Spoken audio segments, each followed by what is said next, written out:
called to the couple's Riverdale home and found Tamara next to the front door crying on her knees.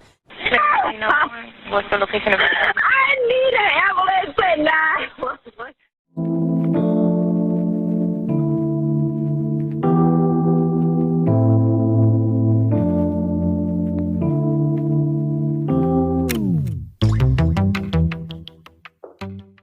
It's your girl, Mrs. Tony Two Times, and I'm back with another episode of Hood Tales. In this video, let's take it to Riverdale, Georgia, to discuss the case of a couple who were married less than a year. Then one morning, everything changed. But before we get into this video, don't forget to subscribe, like, and share. Turn your notifications on so you don't miss any future uploads. Stay tuned until the end to hear the full story. All right, let's go ahead and get into it. They say you never really know what goes on behind closed doors because sometimes the people with the longest history end up with the most unexpected endings. This is the story of a respected officer, a beloved mentor, a man who dedicated his life to guiding others, and a relationship that spanned over 20 years before everything changed in just one early morning. Before anything else, you have to understand who Stanley Lawrence was. From early on, he stood out, not because of his height, but because of his presence. At 6 foot 8 inches tall, Stanley Lawrence was a man you couldn't help but notice. But those who knew him best say it wasn't just his height that filled the room, it was his spirit. Born in the small town of Jesup, Georgia in 1961, Stanley was a local legend long before he ever wore a badge.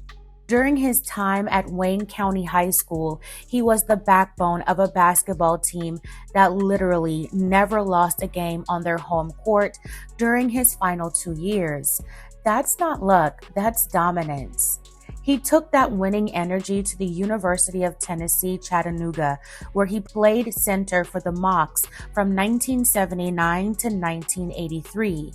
His defensive presence was so elite that he helped lead the school to its very first NCAA Division I tournament. He was a powerhouse on the court, but off the court, he was a gentle giant.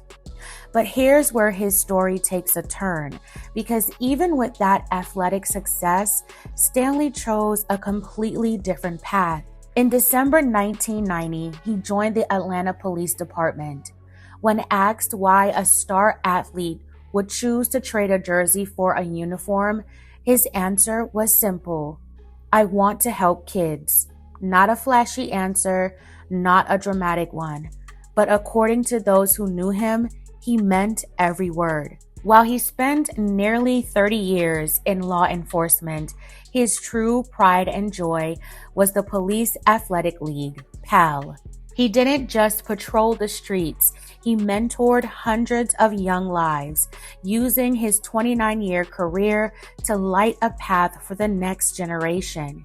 He was a father to 3 daughters, a respected neighbor of over a decade in Riverdale, and a man described by his peers as heartwarming. Now let's talk about Tamar. While not as publicly known as Stanley, Tamar was someone who had been in his life for a long time. For over 20 years, she and Stanley shared a bond that most would envy. Theirs wasn't a whirlwind romance that sparked overnight. It was a slow burn friendship built on 2 decades of unconditional support. By 2019, that friendship blossomed into something more. They titled their wedding invitation Simply Love, writing that God had established their steps and directed their path to finally becoming husband and wife. They were excited to live their best life together. On July 20th, 2019, in Lake City, Georgia, they exchanged vows. From the outside looking in, this looked like a full circle moment, An ultimate happily ever after. Two longtime friends finally finding home in each other. The couple settled into Stanley's longtime home on Oak Valley Drive in Riverdale. Neighbors knew him, respected him, spoke highly of him. Everything seemed steady. By all accounts, the home was peaceful. There were no documented reports of trouble, no emergency calls, and no red flags from the neighbors. But then came February 19th, 2020. Just months after their wedding, everything shifted. Around 4 a.m., the silence of the neighborhood was broken. A call was placed to emergency dispatchers. On the other end of the line, Tamar sounded completely distraught, her voice trembling as she requested an ambulance. What's the location of it? I need an ambulance at 911. When first responders arrived at the scene, they found a heartbreaking sight. Tamar was on her knees, crying.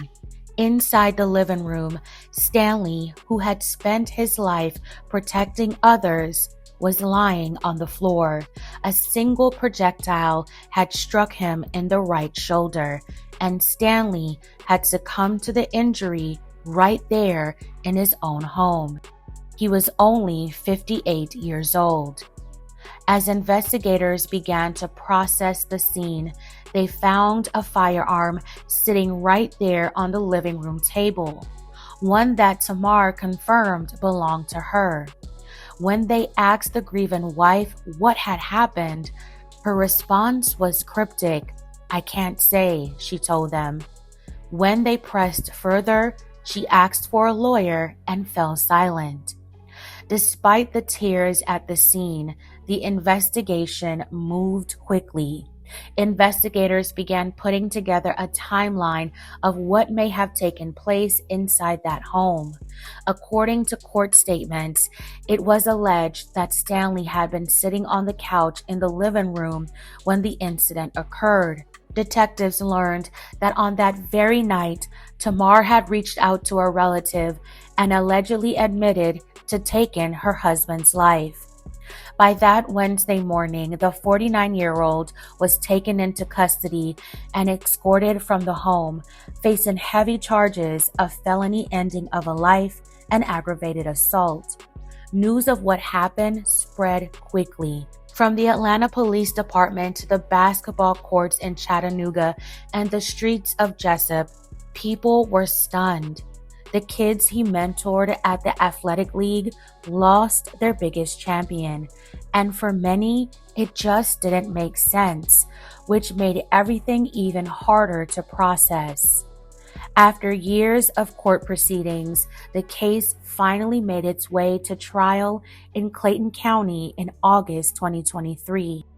The trial was brief but intense, lasting only 4 days.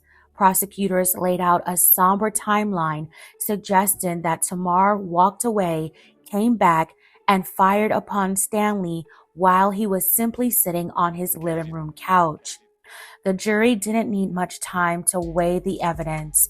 After only 34 minutes of deliberation, they returned with a verdict: guilty on all counts, including malice and felony counts of ending a life. At the sentencing, the judge handed down the maximum: life in prison with the possibility of parole, plus an additional 5 years for the use of a firearm during the incident. May Stanley Lawrence continue to rest in peace. My belated condolences to his family and friends. This is such a tragic irony that a man who spent 30 years protecting the public and guiding youth away from harm lost his life in the place where he should have been safest, and at the hands of someone who had been his friend of unconditional love for 20 years. And this is where the story really sits heavy, because this wasn't a situation where two strangers crossed paths.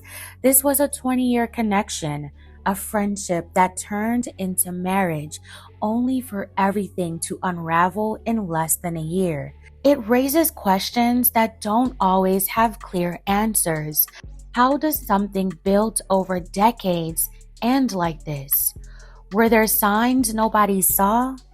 And maybe the most unsettling part is how quickly life can change. One moment you're building a future, and the next, everything is gone. If there's one thing this story reminds us, it's that time doesn't always equal understanding, and history doesn't always guarantee a happy ending.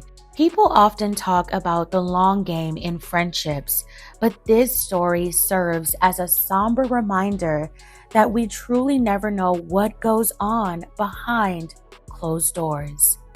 Fam, tell me your thoughts on this story. What do you think Tamar's motives was? Let me know your thoughts in the comments below. All right, fam, that's it for this episode of Hood Tales. Thank you so much for watching. Consider liking and sharing. Be sure to subscribe for more stories like this. Take care of yourself and each other. This is your girl, Mrs. Tony 2 Times, and I'll talk to you in the next one.